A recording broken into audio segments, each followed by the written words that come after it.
My dad mocked every achievement I ever had with slow claps and laughter. I used his exact mockery to shame him.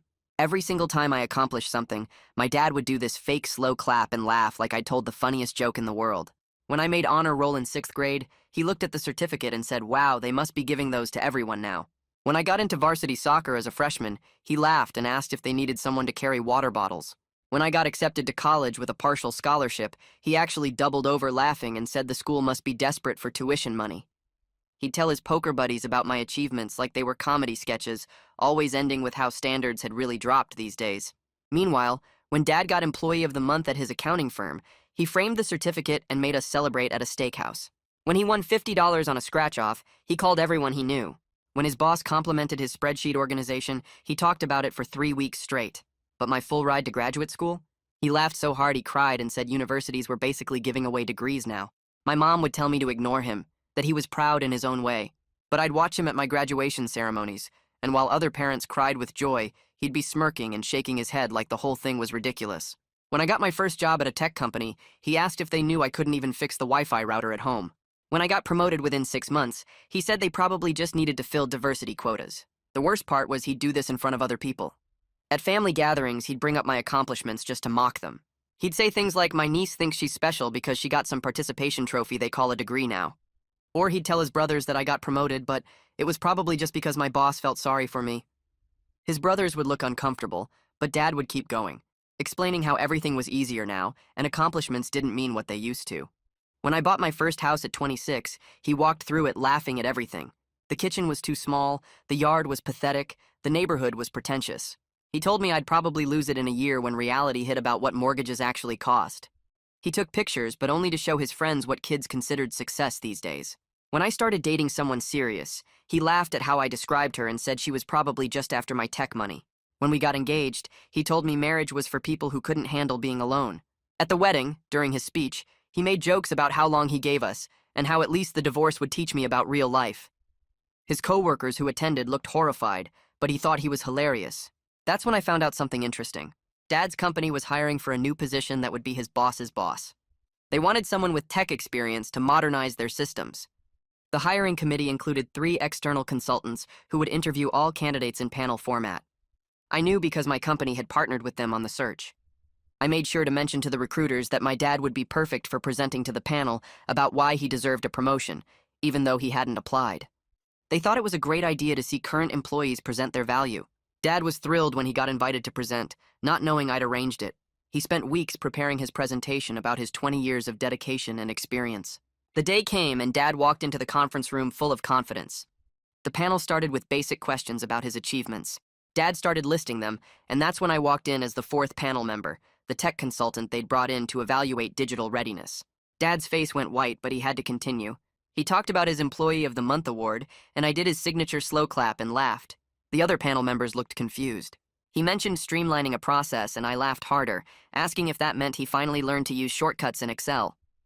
Dad tried to continue, but I kept interrupting with his favorite phrases. When he talked about mentoring junior employees, I asked if that meant taking credit for their work. When he mentioned his reliability, I laughed and said showing up was basically participation trophy stuff now. The panel members were getting uncomfortable, but I explained this was just the communication style I'd learned from him, that accomplishments should be met with skepticism and mockery to keep people humble. Dad tried to defend his achievements, but I laughed at each one, saying standards must have really dropped if that counted as success. I asked the panel if they noticed how everything was easier in his generation, and accomplishments didn't mean what they do now. Dad ended up stumbling through the rest of his presentation, while I smirked and shook my head at everything he said. The panel thanked him for coming, but their faces said everything. I stepped out of the conference room and heard the door click shut behind me. The other panel members followed, their shoes making quiet sounds on the hallway carpet. Carson caught my arm and pulled me toward an empty office. His face was red and his jaw was tight. He asked what the hell just happened in there. I could see the other consultants watching us from down the hall, whispering to each other. Carson said that was the most unprofessional interview he'd ever witnessed in 20 years of hiring. His hand was still gripping my arm and I pulled away. I told him I was demonstrating the exact communication style my father used on me for 25 years. Carson's eyes went wide and he took a step back. I explained that Dad deserved to understand how it felt to have every achievement mocked and dismissed. Carson shook his head and said regardless of personal history, what I did was completely inappropriate for a professional hiring panel. He said I humiliated their employee in front of external consultants and made everyone uncomfortable. I started to explain more, but Carson held up his hand. He said he needed to report this to my supervisor and walked away without another word. The next morning, my phone rang before I even got to my desk. Lila's assistant said she needed to see me immediately. I walked to her office and found her standing by the window with her arms crossed. She didn't ask me to sit down. Lila said Carson contacted her last night about my behavior during the panel. Her voice was cold and controlled in a way I'd never heard before. She said I used our company partnership to orchestrate personal revenge, and that could damage our firm's relationship with the accounting company. I tried to explain that Dad had mocked every single achievement I'd ever had. Lila cut me off mid-sentence and said she didn't care about my personal issues. She walked over to her desk and put both hands on it, leaning forward. She told me my personal problems don't excuse sabotaging a professional process. Lila said if I ever pulled something like this again, I'd be terminated immediately. She pointed at the door and told me to get out of her office. I got home that evening and my fiancé was making dinner. She asked how the panel went, and I could tell from her face she already knew something was wrong. I told her what I did and watched her expression change. Her face fell and she put down the knife she was holding. She said she understood I was hurt by Dad's behavior over the years. Then she paused and looked at me for a long time. She said publicly humiliating him at work crossed a line that made me just like him. I felt my chest get tight and started to argue, but she walked out of the kitchen. I stood there alone with the half-chopped vegetables on the counter. The weekend dragged by and I kept replaying everyone's reactions in my head. I felt defensive about the whole thing because none of them understood what it was like. 25 years of having every achievement treated like a joke. Nobody saw Dad laughing at my college acceptance or mocking my job promotion. My fiancé barely spoke to me all weekend, and when she did, her voice was quiet and careful. Sunday night, I lay in bed staring at the ceiling. Her words kept echoing in my mind about becoming just like him. My stomach felt sick every time I remembered the look on her face when I told her what I'd done. Monday morning, Mom called and I could hear her crying before she even said hello. She asked what happened at Dad's presentation because he came home devastated 3 days ago. She said he's barely spoken since then and won't tell her what's wrong. Her voice cracked and she begged me to explain what happened. She said Dad just keeps saying his own kid destroyed him at work. I felt something twist in my chest hearing her cry like that. Mom had always made excuses for Dad, but now she sounded genuinely scared about what was going on with him. I told Mom exactly what I did during the panel and why I did it. I explained how I used Dad's own mockery against him in front of his colleagues. I expected her to defend him like she always did, to say he didn't mean it or I was being too sensitive. Instead, she was quiet for so long I thought the call had dropped. Finally, she spoke, and her voice was different, harder than I'd ever heard it. She said she knew Dad had been cruel about my achievements over the years. Then she said what I did was calculated and cold in a way that scared her. She asked if I understood what I'd done to him and hung up before I could answer. Wednesday afternoon, I got an email through official channels from Brady Harvey in HR at Dad's company. The subject line said statement required for investigation. He wrote that they needed a statement about what happened during the panel presentation.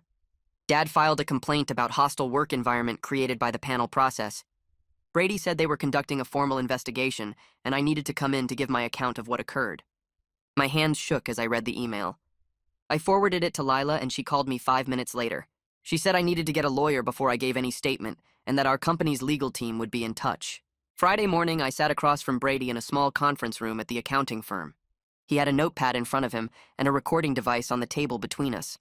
I gave my statement about using Dad's communication style to make a point about how his mockery felt. Brady wrote notes while I talked and didn't interrupt. When I finished, he looked up from his notepad. He said he understood I had personal issues with my father. Then he explained that regardless of my intentions, I created a situation where their employee was humiliated by a vendor consultant. He said that was a serious problem for their company. Brady asked if I understood the professional boundaries I'd violated. I nodded and signed the statement he'd typed up. Walking out of that building, I felt the weight of what I'd done settling on my shoulders in a way it hadn't before. I got to my desk Monday morning and found an email from the accounting firm's legal department sitting in my inbox. The subject line said formal complaint regarding panel conduct, and my stomach twisted when I opened it. They laid out everything that happened during Dad's presentation in careful legal language that made my mockery sound even worse than I remembered. They detailed how I disrupted a professional hiring process and created a hostile environment for their employee. They were requesting a formal response from my company and an investigation into my conduct.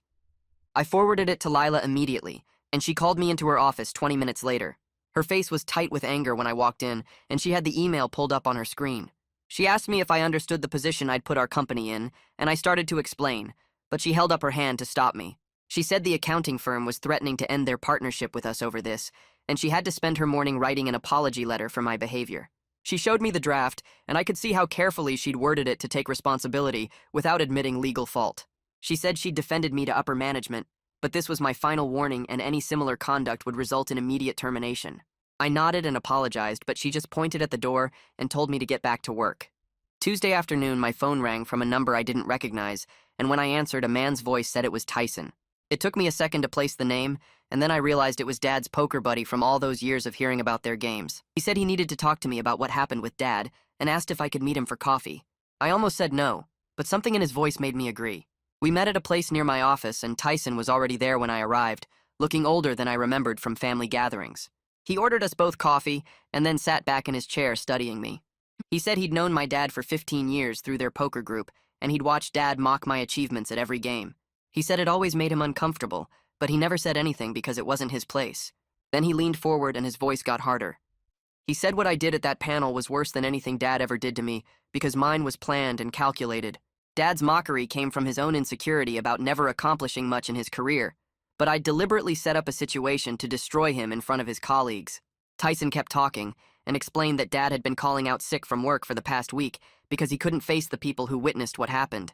He said Dad's confidence was completely shattered, and he'd stopped talking about work entirely, even with his closest friends. Tyson said he understood why I was angry after years of Dad's treatment, but revenge didn't actually fix anything. It just created new damage. He finished his coffee and told me I needed to think about whether humiliating Dad was worth what it cost both of us. Then he left, and I sat there alone with my thoughts getting heavier. I realized Dad hadn't called me once since the panel presentation happened, which was weird because he normally couldn't resist commenting on everything I did. The silence felt different from his mockery, heavier somehow, like the space between us had filled with something worse than his jokes. I kept checking my phone expecting a sarcastic text or a voicemail with his laugh, but there was nothing. The absence of his mockery made me understand for the first time that I'd actually hurt him in a way that went beyond just embarrassment. Wednesday morning, I got an email from Wilhelmina Brooks asking to schedule a call. I remembered her from the panel, the external consultant who'd looked increasingly uncomfortable as I mocked Dad's presentation. When we talked, she was professional but distant. She said she was withdrawing from the executive search process because what she witnessed at the panel made her too uncomfortable to continue working with the firm. She explained that she'd been hired to evaluate candidates objectively, but what happened with Dad and me turned the process into something personal and ugly. She said family issues shouldn't contaminate professional settings the way I'd allowed them to, and she couldn't be part of a search that had been compromised like that. She wished me well and hung up before I could respond. I sat staring at my phone, realizing that my revenge had damaged more than just Dad's reputation. It had affected other people's careers and the firm's hiring process. That evening, my fiancée came home from work and found me sitting on the couch staring at nothing. She sat down next to me and took my hand and said we needed to talk about what my revenge said about our future together. Her voice was gentle but serious, and she said she'd been thinking about what happened at the panel all week. She said she was worried that I was capable of such calculated cruelty when someone hurt me. She asked how she could trust that I wouldn't do something similar to her if we had a big fight or went through a rough patch in our marriage. She said she needed to know I could handle conflict in healthier ways than planning elaborate revenge. I felt something break inside me when she said that, and I started crying. I told her the revenge didn't feel satisfying at all like I thought it would, and now I just felt empty and ashamed. She pulled me close and held me while I cried and said healing from Dad's treatment required therapy, not revenge. She said she'd support me if I was willing to do the real work of processing my hurt instead of trying to inflict it on other people. Friday afternoon, Carson called my cell phone directly instead of going through official channels. His voice was tired when I answered, and he said he had news about Dad. He told me Dad had withdrawn his complaint against the firm and resigned effective immediately. Carson said Dad claimed in his resignation letter that he couldn't work somewhere that allowed him to be treated the way I'd treated him during the panel. But Carson said everyone knew the real reason was that Dad couldn't face the embarrassment of staying after what happened. Carson said he felt bad about the whole situation because he understood both sides, but there was nothing he could do to fix it now. He told me Dad had 20 years at that firm and walked away from all of it because of one presentation. Then he hung up and I sat there feeling sick. Mom called an hour later, and this time her voice wasn't sad, it was angry. She said Dad's career was destroyed because of what I did, and I needed to understand the full consequences of my revenge. She said Dad was 53 years old, and he'd resigned without another job lined up. She asked how they were supposed to manage their mortgage and bills if he couldn't find something comparable at his age. She said Dad had spent 20 years building his reputation at that firm, and I'd ruined it in one afternoon. Her voice cracked, and she said she didn't know if she could forgive me for this, and then she hung up. I tried calling her back, but she didn't answer. The guilt hit me hard that night when I really thought about what I'd done. Dad's mockery had hurt me for 25 years, but it never actually damaged my career or my achievements. I still got promoted, still bought my house, still got engaged, all despite his jokes. But my revenge cost him his job of 20 years and destroyed his professional reputation. I wanted him to feel small like he'd made me feel all those years, but I hadn't thought about the real-world consequences beyond that moment of satisfaction. I'd focused so much on making him understand my pain that I didn't consider what it would actually cost him. Now he had no job and a ruined reputation, and I had to live with knowing I'd done that to him on purpose. I spent the next 3 days trying to reach Dad, but every call went straight to voicemail, and my texts stayed on delivered without any response. Each attempt made the guilt heavier, because I knew he was actively avoiding me and I couldn't blame him for it. Mom finally called back on Wednesday afternoon, and her voice sounded tired when she told me Dad wasn't ready to talk yet. She said the resignation broke something in him that she hadn't seen before, like he couldn't face being the person who got humiliated at work by his own kid.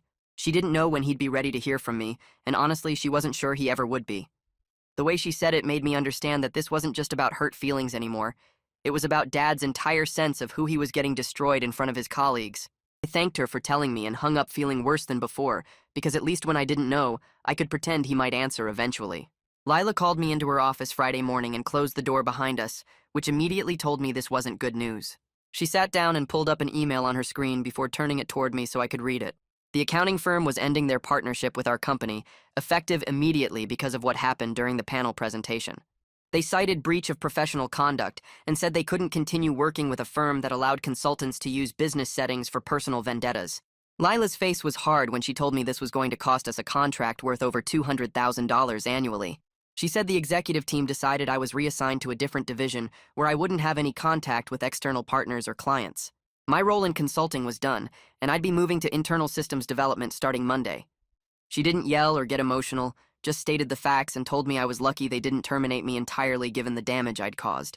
I left her office understanding that my revenge didn't just hurt Dad, it hurt my own career and my colleagues who depended on that contract. My fiancé brought up therapy that weekend while we were sitting on the couch, not really watching the movie playing on TV.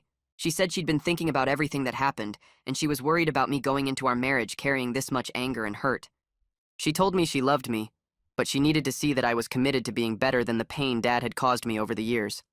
The way she looked at me when she said it made me realize she was genuinely scared that I might handle conflicts in our marriage the same way I handled this situation with Dad. She suggested I find a therapist who specialized in family stuff before the wedding so I could work through 25 years of feeling dismissed and mocked. I agreed because I could see in her eyes that this wasn't just a suggestion, it was something she needed from me if we were going to move forward. I found a therapist the following week through my insurance and scheduled an appointment for that Thursday afternoon. The office was in a building downtown, and the waiting room had those generic calming paintings that every therapy office seems to have. The therapist was older with gray hair and glasses, and she had me fill out intake forms before we started talking. I spent the first session just explaining the history with Dad, all the slow claps and mockery and how it felt to have every achievement treated like a joke. She listened without interrupting and took notes occasionally, but mostly just let me talk. When I got to the part about the panel presentation, she asked me what I thought I'd accomplish by doing that to him. I told her I wanted him to understand how his mockery felt, and she nodded slowly before saying that revenge from a place of hurt doesn't actually heal anything. It just spreads the pain around. She said Dad's behavior was clearly about his own insecurities, but my response was about making him hurt the way I hurt, which meant I was still letting his opinion define my worth. That hit harder than I expected because I realized she was right. Tyson called again 2 weeks into my therapy sessions, and his voice sounded strained when I answered. He said Dad had been applying for accounting positions at other firms, but he kept bombing the interviews because his confidence was completely destroyed. Tyson told me he'd gone to lunch with Dad the previous week and watched him try to talk about his professional achievements, but his voice started shaking, and he had to stop. He said it was painful to watch because Dad was actually good at his work. He just lost the ability to advocate for himself after what happened at the panel. Tyson wasn't calling to make me feel guilty, he said, but he wanted me to understand that Dad couldn't even function professionally anymore. I thanked him for letting me know, and sat there after the call thinking about how I'd taken away the one thing Dad seemed to value about himself. The realization came slowly over the next few days as I processed what Tyson had said. I took away Dad's career pride the same way his mockery tried to take away my pride in my achievements. The symmetry of it should have felt satisfying, but instead it made everything worse because I proved I could hurt him, but I didn't prove anything about my actual worth. All those years of accomplishments were real, regardless of whether Dad acknowledged them. But now I destroyed his career. and that was real too. The revenge didn't make me feel better about myself. It just made me someone who could calculate how to hurt another person in the place they felt most vulnerable. I brought this up in therapy, and my therapist helped me see that I was still measuring my value against Dad's opinion, just in a different way now. Mom sent me a text message 3 weeks after Dad resigned, and it was short and direct. They were selling the house because they couldn't afford the mortgage without Dad's income from his old job. She said she wasn't trying to make me feel guilty, but she wanted me to understand the full impact of what happened at that panel. The house I grew up in, where Mom had lived for 30 years, was going on the market because I'd cost Dad his career. I read the text 5 times, and each time it felt heavier. This wasn't just about hurt feelings or damaged pride anymore. It was about real financial consequences that would change their entire lives. I wanted to call her, but I didn't know what to say that wouldn't sound like empty apologies or excuses. My fiancé and I had a long conversation that night about the wedding, and she suggested we postpone it until I was in a better emotional place. She said she was supportive of me working through this in therapy, but she needed to see real change in how I handled conflict before we made that commitment to each other. The way she said it was gentle but firm, and I understood she was drawing a boundary about what she'd accept in our relationship. We agreed to push the wedding back 6 months and use that time for me to continue therapy and for us to do some couples counseling together. She told me she loved me and believed I could do the work, but she needed to see it actually happening, not just hear me say I would change. In therapy over the following weeks, I worked on understanding that Dad's mockery was never really about me or what I accomplished. My therapist helped me see that Dad was afraid his own achievements weren't enough, that he'd spent 20 years at an accounting firm doing solid work, but never becoming a partner or getting major recognition. When I succeeded in ways he never did, it highlighted his own perceived failures, and he dealt with that by diminishing my accomplishments. The therapist said my revenge came from that same place of inadequacy, trying to prove something about my worth by making him hurt. She helped me understand that seeking validation through revenge just kept the cycle going because I was still letting Dad's opinion matter more than my own assessment of my achievements. Brady contacted me 5 weeks after the panel incident through a professional email to my work address. He said Dad's former colleagues had been asking questions about what happened, and the story was spreading through their professional network in ways that made both Dad and me look bad. People were hearing different versions and filling in gaps with speculation that painted us both as unprofessional and vindictive. Brady suggested I might want to reach out to Dad directly before the narrative got worse and damaged both our reputations beyond repair. He said this as someone who understood family dynamics could get messy, but also as an HR professional who'd seen how workplace conflicts could follow people for years. I thanked him for the heads up and sat staring at my computer screen, trying to figure out how to reach someone who wouldn't answer my calls or respond to my messages. I opened my laptop and started typing the letter to Dad, deleting and rewriting the first sentence at least 10 times. Each version felt either too defensive or too apologetic, and I couldn't find the right balance between acknowledging what I'd done and explaining why I'd done it. I finally settled on starting simple, just telling him I was sorry for what happened at the panel and that I wanted him to understand my perspective, even though I knew it didn't excuse my behavior. The words came easier after that, and I wrote about how his mockery had accumulated over 25 years until I couldn't see my own achievements as real anymore, just as jokes waiting for his punchline. I explained that I'd wanted him to feel what I felt, to understand how it crushed something inside me every time he laughed at the things I was proud of, but I acknowledged that public humiliation at his workplace was wrong regardless of my reasons. I didn't try to minimize what I'd cost him or pretend the consequences weren't severe, just admitted that I'd been angry and hurt and handled it in the worst possible way. I printed the letter and addressed an envelope, staring at his name written in my handwriting and wondering if he'd even open it or just throw it away. I mailed it the next day and then spent the following week checking my phone constantly, waiting for a response that never came. Mom called 2 weeks after I sent the letter, and her voice sounded tired in a way that made my chest tight. She told me Dad had read the letter multiple times, that she'd found him in his study late at night with it spread out on his desk, and once she'd walked in to find him crying with the pages in his hands. She said he was starting to recognize how much damage his mockery had done over the years, really seeing it clearly for the first time instead of brushing it off as harmless jokes. But she also said he was struggling with the fact that his own behavior had led directly to what I did at the panel, that he'd created the situation that destroyed his career, even if I was the one who executed it. Mom's voice cracked when she told me Dad kept saying he didn't know how to fix what he'd broken in me, and now I'd broken something in him, and maybe neither of them could be repaired.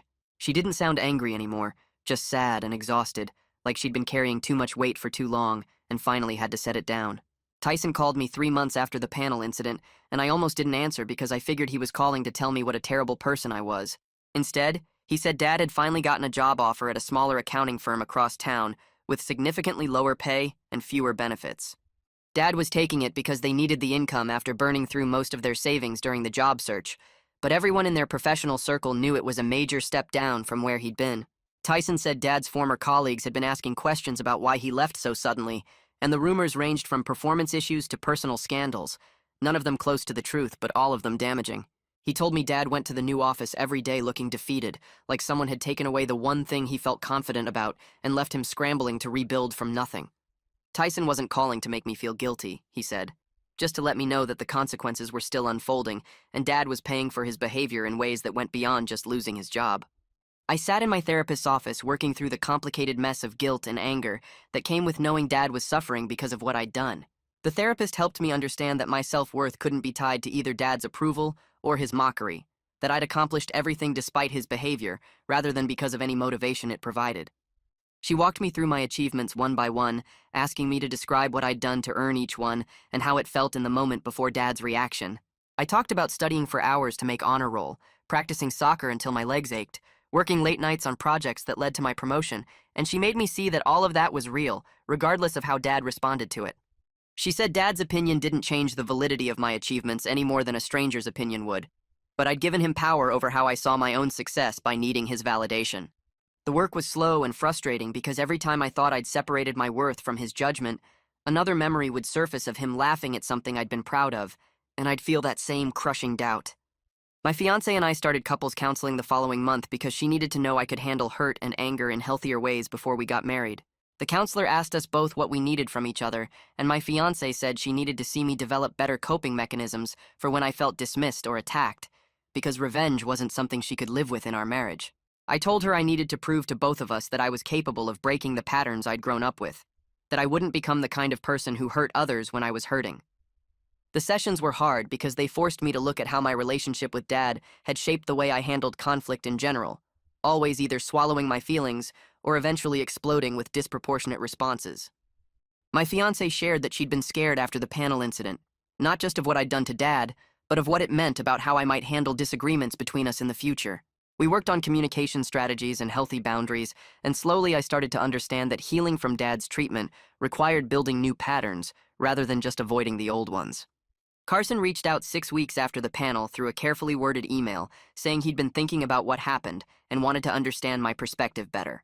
I was surprised he'd contact me at all after how everything went down, but I agreed to meet him for coffee at a place halfway between our offices. We sat across from each other in a corner booth, and I explained the full history of Dad's mockery, starting with that first slow clap in 6th grade and continuing through every achievement he'd dismissed or laughed at. Carson listened without interrupting, his expression shifting from uncomfortable to understanding as I described 25 years of having my accomplishments treated as punchlines. I told him about the wedding speech where Dad predicted my divorce in front of everyone we knew, and how that had been the moment I decided he needed to experience what his mockery actually felt like. Carson nodded slowly when I finished and said he appreciated me being honest about my motivations, even though it didn't change the fact that what I'd done was wrong. Carson leaned back in his seat and said he'd grown up with a father who was hypercritical of everything he did, never satisfied with any achievement, and always pointing out what could have been better. He described how that kind of parental dismissiveness created lasting damage that showed up in unexpected ways throughout his adult life, making him second-guess his decisions and constantly seek validation from others. He said he understood why I'd snapped after years of Dad's mockery, that there was only so much a person could take before they hit a breaking point and did something they'd regret. But he also said what I'd done was still wrong because I'd planned it deliberately rather than just losing my temper, and that calculation made it harder to justify even with the context of Dad's behavior. He told me he hoped both Dad and I could find a way to heal from this, because carrying that kind of pain around just poisoned everything else in life, and we both deserved better than to be defined by the worst things we'd done to each other. Mom called a month later and asked if I'd come to dinner, saying Dad was ready to talk to me. My hands started shaking when I heard that because I'd been waiting for this conversation, but also dreading it, knowing it would be painful regardless of how it went. I agreed to come over that Friday evening, and I spent the days leading up to it rehearsing what I'd say and imagining every possible way the conversation could unfold. I drove to their house feeling like my stomach was full of rocks, parking in the driveway and sitting in my car for 5 minutes before I could make myself go inside. Mom answered the door and hugged me tight, whispering that Dad was nervous too and to please be patient with him. I walked into the dining room and saw Dad sitting at the table staring at his hands, and the whole scene felt surreal after months of him refusing to speak to me. The dinner was silent and awkward for the first 20 minutes, with all of us pushing food around our plates and making occasional comments about nothing important. Dad barely looked at me, keeping his eyes on his plate or the wall behind my head, and I could see how much effort it took him just to be in the same room. Mom tried to start conversations about neutral topics, but they all died quickly, and the tension kept building until it felt like the air was too thick to breathe. Dad set down his fork and cleared his throat, and I knew this was it. The conversation we'd been avoiding was about to happen whether we were ready for it or not. He said he'd been thinking about all the times he'd mocked my achievements, really examining each incident, and trying to understand why he'd done it, and he was starting to see why I'd done what I did at the panel, even though it had destroyed him professionally. Dad's voice was quiet and strained as he admitted that my accomplishments had highlighted his own perceived failures, that watching me succeed in ways he never had made him feel small and inadequate. He said seeing me get a full ride to graduate school when he'd never finished his bachelor's degree, watching me buy a house at 26. When he'd been 35, knowing I'd gotten promoted faster than he ever had in his entire career, all of it had made him feel like he hadn't done enough with his life. He explained that mocking my achievements was his way of protecting himself from that feeling, of convincing himself that my success didn't count as much as his own smaller victories because standards had dropped or I'd gotten lucky. He looked at me directly for the first time and said it was never really about me or what I'd accomplished. It was about his own fear that he wasn't enough. And never would be, and he'd dealt with that by trying to make my achievements seem less significant.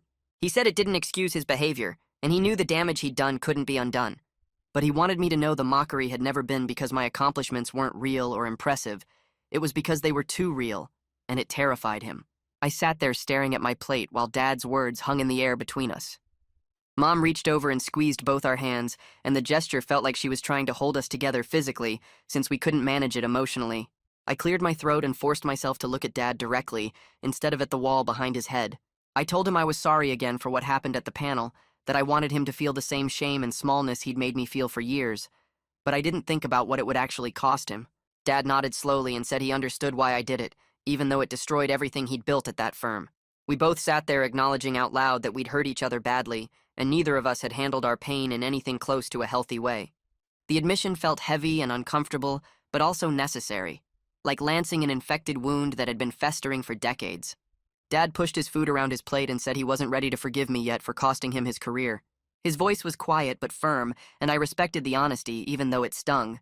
I told him I wasn't ready to forgive him for 25 years of mockery either, that we couldn't just erase that damage with one conversation.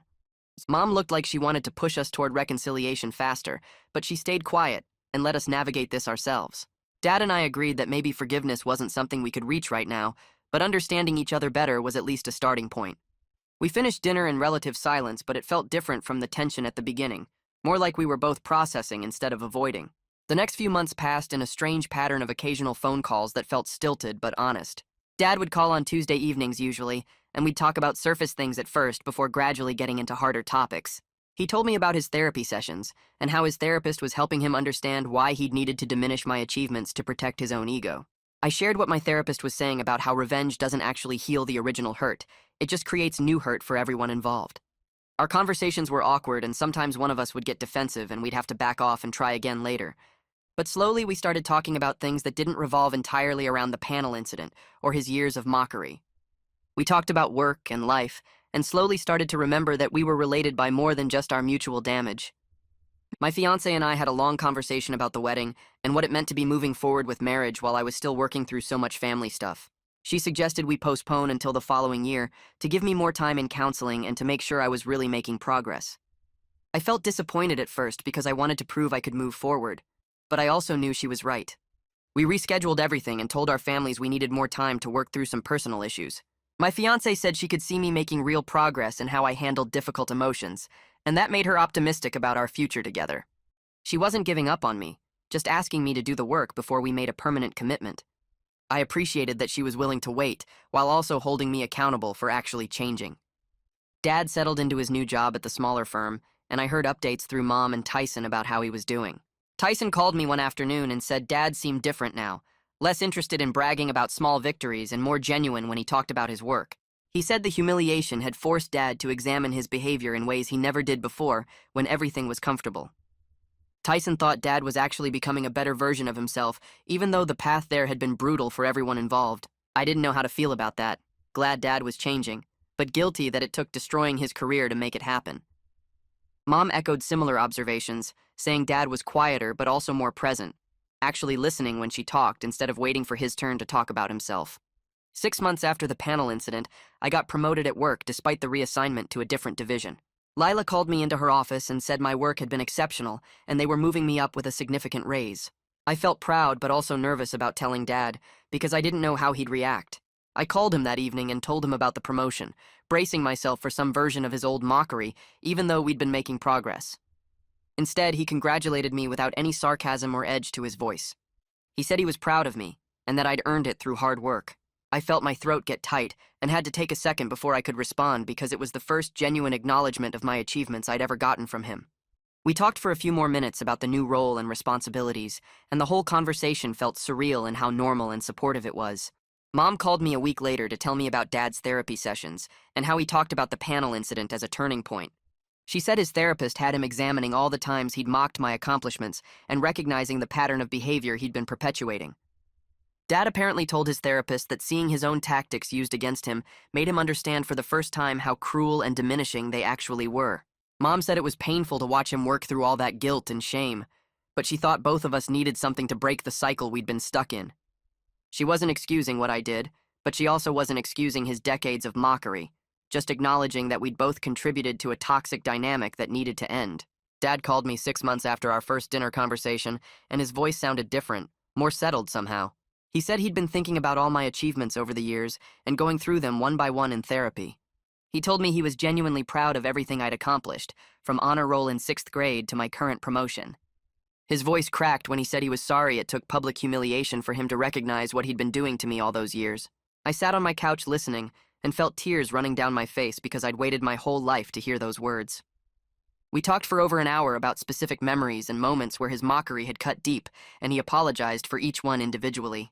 I told Dad I was sorry too, that it took calculated revenge for me to express how much his mockery hurt me instead of finding healthier ways to communicate. I said I wished we'd both been brave enough to have honest conversations years ago instead of letting the hurt build until it exploded in the worst possible way. Dad agreed, and we both acknowledged that we couldn't undo the damage we'd done to each other, but we could try to build something better going forward. The conversation felt like a real turning point, not just surface reconciliation, but actual understanding of how we'd both failed each other. We agreed to keep working in therapy, and to keep having these honest conversations even when they were uncomfortable. My fiancé suggested we all meet together to talk about boundaries before the rescheduled wedding. She wanted to make sure Dad and I were on the same page about how we'd handle family events going forward. We met at a restaurant halfway between our houses and sat down with coffee while my fiancé laid out her expectations. She said she wouldn't tolerate mockery or revenge in our family, and that both Dad and I needed to commit to healthier communication patterns. Dad and I both agreed immediately because we'd been working toward exactly that in our individual therapy sessions. My fiancé asked specific questions about how we'd handle disagreements and what we'd do if old patterns started creeping back in. We talked through scenarios and made concrete plans for how to support each other in staying accountable to the changes we were making. Dad called me 2 weeks after that dinner meeting and asked if we could talk about the wedding. I expected another excuse or maybe an attempt to back out of the conversation we'd started. Instead, he told me he wanted to contribute money toward the wedding costs as an apology for his engagement party speech. His voice sounded different, quieter somehow, without the usual edge of mockery. He said he'd been thinking about what he said that night, about predicting our divorce and making jokes about how long we'd last. He told me it was cruel, and he wanted to make it right in whatever way he could. I sat there holding my phone, not sure how to respond because this was the first time Dad had ever acknowledged his behavior and tried to fix it. I told him he didn't have to do that, but he insisted he wanted to help pay for the venue or the catering or whatever we needed. I accepted his offer because it felt like a real gesture, not just empty words. My fiancé was surprised when I told her, and she said it showed he was serious about changing. We picked out a nicer venue than we'd originally planned since Dad's contribution made it possible. My next therapy session focused on something I'd been avoiding for months. The therapist asked me if the revenge at the panel had actually healed the hurt from Dad's years of mockery. I wanted to say yes, that seeing him stumble through his presentation while I laughed had made everything better. But sitting there in that office, I had to admit the truth. The revenge created new hurt for both of us without fixing the old wounds. I told the therapist about the satisfaction I felt in that conference room, watching Dad's face go white when I walked in. I described how good it felt to use his own tactics against him, to make him feel small the way he'd made me feel small for 25 years. But then I had to talk about everything that came after. Dad losing his job, Mom crying on the phone, my fiancé looking at me differently. The therapist helped me understand that healing required processing the pain, not passing it on to someone else. She said revenge is like drinking poison and expecting the other person to die. I'd hurt Dad badly, but I was still carrying all the same hurt he'd given me over the years. The only difference was now I had guilt and shame on top of everything else. Dad and I started having monthly dinners after that conversation about the wedding money. We picked a restaurant halfway between our houses and agreed to meet there on the first Friday of every month. The first dinner was so awkward I almost left twice. We sat across from each other, barely making eye contact, ordering food we didn't really want. Dad asked about my job and I gave short answers. I asked about his new position and he did the same. Everything felt forced and uncomfortable, like we were strangers trying to have a conversation. But we kept showing up every month because we'd both committed to trying. By the third dinner, we could talk about basic stuff without the tension being so thick. By the sixth dinner, Dad told me about a problem he was having at work and actually asked for my advice. I gave him some suggestions about updating their digital systems, and he listened without making jokes or dismissing what I said. We still had moments where old patterns crept in. He'd start to make a sarcastic comment and catch himself. I'd feel defensive about something small and have to breathe through it. But gradually, we found we could talk about our lives without everything turning into a judgment or a mockery. My fiancée pulled me aside one night after I got home from therapy and told me she wanted to talk. I braced myself for bad news because her tone was serious. Instead, she said she was proud of the work I'd been doing. She told me she could see real changes in how I handled conflict and hurt. When her mom made a passive-aggressive comment at dinner the week before, I'd stayed calm instead of getting defensive. When my project at work got criticized, I took the feedback without spiraling into self-doubt. She said these things seemed small, but they showed I was learning healthier ways to deal with difficult emotions. Then she said something that made me tear up. She told me she was excited to marry me now that she knew we could work through hard things together. For months after the panel incident, she'd been scared that I'd handle our inevitable conflicts with the same calculated cruelty I'd shown Dad. Watching me do the therapy work and seeing actual changes had given her confidence in our future. We set a new wedding date for the following spring, giving us time to finish the couples counseling we'd started. The wedding day arrived on a perfect April morning with clear skies and warm sun. I stood at the altar watching my fiancé walk down the aisle and felt genuinely happy for the first time in over a year. The ceremony was simple and beautiful, exactly what we'd wanted. But the moment that stuck with me came during the reception when Dad stood up to give his speech. The room got quiet, and I felt my stomach tighten, remembering his engagement party speech where he joked about our divorce. Dad looked nervous, holding his note cards with shaking hands. He started by saying he'd given a speech at our engagement party that he deeply regretted. Then he talked about watching me grow up and accomplish things he'd never dreamed of achieving. He listed specific achievements, my honor roll certificates, my soccer trophies, my college acceptance, my graduate degree, my job promotions, my house purchase. His voice cracked when he said he was genuinely proud of everything I'd accomplished and ashamed that it took him so long to say it out loud. He talked about the person I'd become, someone who worked hard and treated people with kindness, even when life was difficult. He said he was honored to be my father and grateful that I'd given him another chance after he'd spent years being the father I deserved. Several family members came up to me afterward saying they'd never heard Dad talk that way before. His brother told me Dad had been practicing that speech for weeks, wanting to get every word right. After the wedding, Dad and I kept up our monthly dinners and added something new. We started going to family therapy sessions together every other week. The therapist specialized in parent-child relationships and helped us navigate the complicated process of rebuilding trust. Some sessions were productive and we'd leave feeling like we'd made progress. Other sessions were hard, with both of us getting defensive or falling back into old patterns. Dad struggled with accepting responsibility for how his mockery had damaged me. I struggled with letting go of my anger and resentment. The therapist kept reminding us that change was difficult and backsliding was normal. What mattered was that we kept showing up and kept trying. We created new patterns slowly, learning to communicate without attacking each other. When Dad felt insecure about something, he practiced saying that directly instead of making jokes at my expense. When I felt hurt by something he said, I practiced telling him calmly instead of planning revenge. It wasn't perfect, and we still had rough moments, but we were both committed to breaking the patterns that had damaged us for so long. A year after the panel incident, I attended a professional conference for tech consultants downtown. I was standing in line for coffee when someone tapped my shoulder. I turned around and saw Carson standing there with a conference badge. We both looked surprised, and he asked if we could talk for a minute. We found a quiet corner away from the crowds, and Carson asked how things were going with Dad. I told him we'd been working on rebuilding our relationship through therapy and monthly dinners. Carson nodded and said he was glad we were both getting help. He told me what he'd witnessed that day in the conference room clearly came from deep pain on both sides. He said he'd thought a lot about that panel over the past year, about how family dynamics can poison professional situations. Carson shared that he'd started therapy himself to work through issues with his own father. He said watching Dad and me destroy each other had made him realize he didn't want to end up in a similar situation. We talked for about 20 minutes about family relationships and the work it takes to heal them. Before he left, Carson said he hoped Dad and I could find our way to something better than what we'd had before. Dad called me on a Tuesday afternoon, which was unusual because we normally only talk during our scheduled dinners. His voice sounded excited in a way I hadn't heard in years. He told me he'd gotten a small promotion at his new firm, moving from senior accountant to accounting manager. It wasn't a huge jump, but it meant more responsibility and a modest pay increase. I could hear genuine pride in his voice as he described the new role and what it would involve. I congratulated him enthusiastically, telling him I was happy for him and that he deserved the recognition. We talked for a while about what the promotion meant and how it would change his day-to-day work. As we were wrapping up the call, Dad said something that made both of us pause. He told me this was the first time we'd talked about an achievement without using it as a weapon against each other. We were learning to celebrate each other's successes instead of tearing them down. I agreed and told him it felt good to be genuinely happy for him without any resentment or bitterness mixed in. After we hung up, I sat there thinking about how far we'd come from that conference room where I'd mocked everything he said. My fiancé and I celebrated our first anniversary with a weekend trip to the coast. We walked on the beach and had dinner at a nice restaurant overlooking the water. That night in our hotel room, I found myself thinking about everything that had happened over the past 2 years.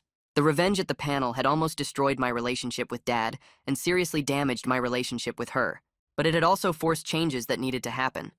If I hadn't humiliated Dad in that conference room, we might have kept going the way we'd always gone, with him mocking my achievements and me building up resentment. The explosion was terrible and hurt everyone involved, but it broke the pattern we'd been stuck in for 25 years. I was grateful we'd all done the hard work to heal instead of letting the hurt define us forever. My fiancé asked what I was thinking about, and I told her. She said she was proud of how much work I'd put into therapy and into rebuilding my relationship with Dad. She told me the person I'd become over the past year was someone she was excited to build a life with. I sat in my therapist's office for what felt like the 100th time, but this session was different. We'd been working for over a year on processing everything related to Dad and the panel incident. The therapist asked me where I was now with all of it, how I felt about what Dad had done and what I'd done in response. I took a long time to answer because I wanted to get it right. I told her that Dad's mockery had damaged me in ways I was still discovering. His constant dismissal of my achievements had made me doubt my own worth and seek validation in unhealthy ways. But I'd finally accepted that his mockery didn't define my worth. My accomplishments were real regardless of whether he acknowledged them. At the same time, I'd accepted that my revenge had damaged him, but didn't define my character. I'd done something cruel and calculated, but that wasn't who I wanted to be going forward. The therapist nodded and said this was the work, accepting that we're all more than the worst things we've done to each other. Dad and I were both capable of change if we chose to do the hard work. I was choosing it every day in therapy and in our monthly dinners. Dad was choosing it in his own therapy and in how he talked to me now. We both carried scars from what we'd done to each other, but we were learning to use those scars as reminders to treat each other better. A month after our anniversary trip, Dad called me and asked if I wanted to go fishing. We hadn't done that since I was maybe 10 years old, back before everything got complicated between us. I said yes without thinking too much about it because something in his voice sounded different, like he was actually nervous about asking me. We met at the lake early on a Saturday morning, and Dad had already rented a boat and bought bait. He looked older than I remembered, more tired around the eyes, but he smiled when he saw me, and it reached his eyes for once. We loaded our stuff into the boat and headed out to the middle of the lake where Dad said the fish were biting lately. For the first hour, we just fished in comfortable silence, which was nice because we didn't have to force conversation or pretend everything was perfect. Eventually, Dad started talking about how he'd been going to therapy twice a week and working through a lot of stuff about his own dad, who apparently never told him he was proud of anything either. He said he finally understood that he'd been passing down the same hurt his father gave him, just in a different form. I listened and kept my eyes on my fishing line because it was easier than looking at him while he said these things. Dad told me he was genuinely proud of everything I'd accomplished, from making honor roll in 6th grade to buying my house to marrying someone who clearly made me happy. He said his actions would back up his words from now on, because words without actions were just empty noise. I believed him this time because he'd been proving it for months now with the phone calls and the genuine congratulations and the therapy work he was doing. We caught a few fish and threw them back, and by the time we headed back to shore, I felt like maybe we'd turned a real corner together. The next week, I sat in my therapist's office and worked through something I'd been avoiding for months. The slow clap revenge had given me one moment of satisfaction when I watched Dad stumble through his presentation, but it cost me so much more than that. I'd spent months feeling guilty about destroying his career and damaging my relationship with my fiancé and almost losing my own job. Multiple relationships got hurt because I couldn't find a healthier way to express my pain. The therapist helped me see that the real victory wasn't making Dad feel small like he'd made me feel. The real victory was learning to build self-worth that didn't require his approval or his mockery or my revenge against him. My achievements were real and valuable because I accomplished them, not because Dad finally acknowledged them or because I got even with him for dismissing them. I'd spent so long seeking validation from someone who couldn't give it that I forgot to validate myself. The therapist said this was the hardest work, learning to recognize your own worth without needing external proof. I left that session feeling lighter than I had in years because I finally understood that Dad's opinion of me, good or bad, didn't define what I'd actually achieved. 3 days later, Mom sent me a picture that made me stop in the middle of my workday and just stare at my phone. Dad had framed my graduate school diploma, the one he'd laughed so hard about that he cried, and hung it in his home office right next to his own Employee of the Month certificate. Mom's text said he'd been telling everyone who visited about my accomplishments now, with genuine pride instead of the mockery he used to use. She said people who came over for dinner or stopped by to drop something off would get a full tour of my achievements, and Dad would light up talking about my tech career and my house and my marriage. It was strange to think about Dad showing off the things he used to ridicule, but Mom said the change was real and consistent. She told me he'd even called some of his old poker buddies to apologize for the way he used to talk about me at their games. I saved the picture on my phone and looked at it whenever I needed a reminder that people could actually change if they did the work. 2 years after the panel incident, Dad and I had monthly dinners where we talked honestly about our lives without the constant undercurrent of judgment. We'd built something new based on honesty and mutual respect instead of mockery and revenge. Neither of us pretended the past didn't happen or that we hadn't seriously hurt each other. We both carried scars from what we'd done, him from 25 years of dismissing my achievements, and me from publicly destroying his career in that conference room. But we were using those scars as reminders to treat each other with the kindness we both deserved all along. Dad still struggled sometimes with his instinct to deflect compliments with jokes, and I still struggled with my instinct to protect myself by keeping him at a distance. The difference was we both caught ourselves now and corrected course instead of letting those patterns take over. We weren't perfect, and our relationship would probably never be easy, but it was real and honest in a way it never had been before. At our last dinner, Dad told me he was grateful the panel incident happened, because it forced both of us to face things we'd been avoiding for decades, and I had to admit he was right, even though the path to get here was painful for everyone involved.